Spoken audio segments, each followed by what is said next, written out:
OBGYN once the placeholders are filled. Samantha Klopp's second pregnancy was going exactly as planned, until the moment everything changed. She was rushed into emergency surgery, doctors racing to save her life and her baby's. And just when hope was fading, her husband did something no one expected. Craig and Samantha were over the moon when they found out they were expecting again. They'd been trying for over a year. Their son, John, had even asked for a baby brother. But Samantha wanted to be surprised.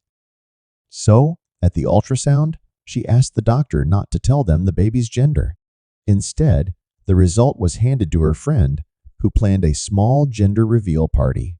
At the party, when purple and pink balloons floated to the ceiling, everyone cheered. It was a girl. Craig cried the hardest. He kissed his wife and son and said, "I'm going to teach her to play baseball too." Everyone laughed. Craig and Samantha met in college. Craig was a talented baseball player, once a regional champion at 16.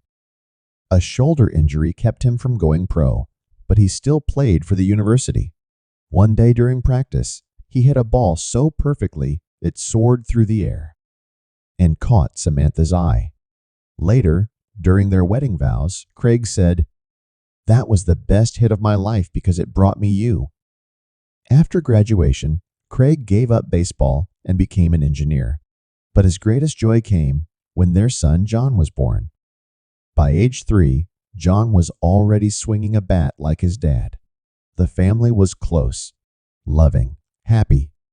They couldn't wait to meet the new baby. As the due date approached, the couple filled the baby's room with clothes, toys, and a crib. Samantha was calm. This wasn't her first birth.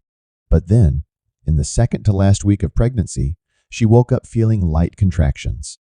They didn't seem serious, so she and Craig calmly went to the hospital just to be safe. Suddenly, the contractions intensified. Her water broke. Then Samantha felt dizzy. She was nauseous and weak. Moments later, she collapsed in front of the doctor. Craig was terrified. Her heart rate dropped. Blood pressure hit 0. Her skin turned blue. She struggled to breathe. Nurses rushed her onto a bed, hooked her to machines. But then, the baby's vitals started to drop too. Craig stood frozen, helpless. Doctors acted fast. Tests revealed the cause: an amniotic fluid embolism, a rare, life-threatening condition. Her body was going into shock. As she was rushed into surgery, Craig was told he couldn't go in. He pleaded to see his wife, but the nurses said it was critical. She might not survive. Craig dropped to his knees in the hallway, resting his head against the wall. He whispered, maybe praying, maybe pleading. He felt powerless. At 10:20 a.m., Samantha was pronounced dead. There was no time to mourn. The team kept fighting to save the baby. Meanwhile, Craig paced the floor, heartbroken. They had imagined this day so differently. They hadn't even picked a name, planning to decide after seeing her face. Now he was alone. Then good news. The baby was born, crying, alive.